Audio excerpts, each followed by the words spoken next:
Brothers and sisters, the following video is part of our ongoing political education process to ensure that you, our members, have every bit of information you need to make an informed decision on who you'll support for President of the United States. As your union, we're not going to tell you how to vote, but we hope to be a resource to help you make an informed decision on who to support. There are a number of candidates on both sides of the political aisle running for the highest office in our nation. Our job is to inform you on their positions, on the issues important to our profession and you as firefighters. In the 2008 presidential race, one candidate is running on what he perceives as his 9/11 credentials.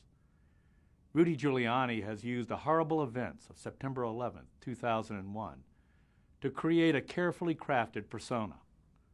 But the fact is, what Rudy portrays is not a full picture of the decisions made that led, in our view, to the unnecessary deaths of our FDNY members and the attempt to stop the dignified recovery of those lost.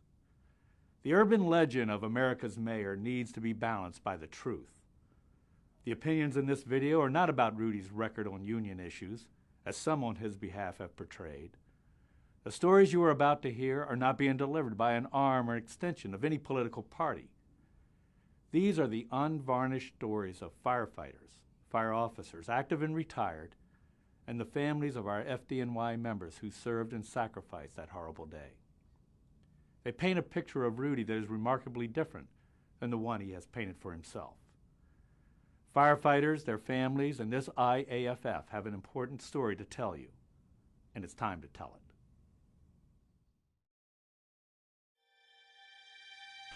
One of the towers have collapsed. I repeat, one of the towers have collapsed. He's running on his 9/11 leadership, and there was lacking and there was none. Whenever I hear him talk, I want to scream out to the world and say, God, he's so full of it. The buck stops at the mayor's office. It goes up to the top. You know, who's in charge here? Mr. Giuliani. They attacked us in '93. And yet 8.5 years later, New York City firefighters, the greatest fire department in the world, we're using the same radios that we knew didn't work. We have remains of dead heroes out at the garbage dump because of Giuliani and his administration. And they're still there today, and they won't remove them.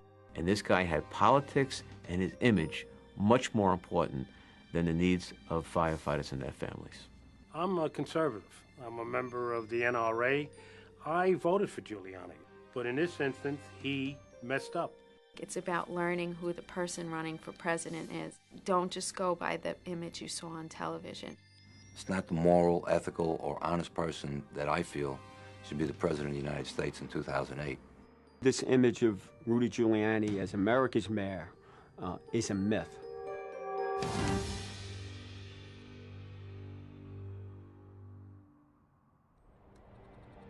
Rudy Giuliani's urban legend begins on February 26, 1993, when al-Qaeda terrorists bombed the World Trade Center. It looked like a scene from a Hollywood movie, but it was real. Move back, sir. Over there. I tried to get on radio to transmit to the chief. This is very important stuff. I couldn't get out. I'm calling anybody that could hear me. Nobody responded. A 1994 report confirmed the radios didn't work, and Mayor Giuliani knew it. Yet Rudy and his hand-picked fire commissioner took 7 long years to replace the defective radios with new defective radios. This was the first time that I used the new radios that we were issued, and it was at a working fire. At some point in the fire, the second due engine company, who was engine 305, a member on that line was separated from his line, and he transmitted a Mayday message for a member lost. You know, a guy caught in a cellar of a private house, and he's calling for help, or giving a mayday, and the units that are in the immediate area don't hear him, but yet units that are 2 miles away hear him. Something definitely wrong with that. Rudy's radios were pulled from service within a week. The city comptroller found that proper testing procedures were never followed, and that competitive bidding standards were circumvented with a no-bid contract. He ordered them bogusly. He's supposed to go out to bid. They're supposed to be tested by the field units, and then they're supposed to give him their input into it. And if they think the radio is good, they would buy it. He didn't do that. You'd have to see how it works in a high-rise, how it works in a tenement, how it works in a cellar, sub-cellar, in tunnels. It would be tested in all these various areas. My estimation, what happened in 2000, 2001, none of that went on. At 9:32 a.m. on September 11th, Chief Callan ordered all FDNY members in the North Tower to the lobby. He repeated the command, but not a single company answered. At 9:59, the South Tower collapsed. Chief Brown, Mayday, Liberty West, I'm trapped in the rubble. FDNY's Chief Pfeiffer then repeated the order for all units to evacuate the North Tower. Firefighters had 56 minutes after the first call and 29 minutes after the second order to get out. While all police officers left the building, 121 firefighters never made it out. That day, my son was working, and they didn't hear the call. 121 guys didn't hear the call in the North Tower to get out. And the police officers heard it because their radios worked and ours didn't. The South Tower came down in less than an hour, and that was the point when the fire department had to say, hey, it's time to get out. They had 29 more minutes to get out of the North Tower. We lost those people for what reason? Because of lack of communication. Not a single cop was lost in that building. Why was that? Because they had gotten the word to get out. Our radios weren't working. Virtually, the whole thing goes back to him with the radios. He's the guy on the top, and he's the guy you yell at. He takes the hit. And my son is dead because of it. That's what firefighters should remember about Rudy Giuliani. He gave us nothing when we needed a life-saving radio. Rather than take responsibility, Giuliani tried to blame the victims, telling the 9/11 Commission that firefighters heard their evacuation orders, but disobeyed them. Their willingness, the way I describe it, to stand their ground. I find that despicable. My son was a Marine. If he had heard the order to evacuate, which he did not because the radios weren't working, if he had heard the order to evacuate, he would have evacuated.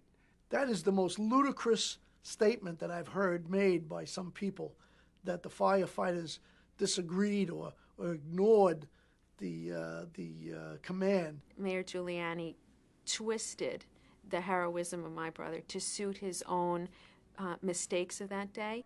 The mayor who's claiming to run on 9/11 built his OEM center, his communication center, the basis for all decisions to be made on the site of the World Trade Center that had been attacked just 8 years earlier.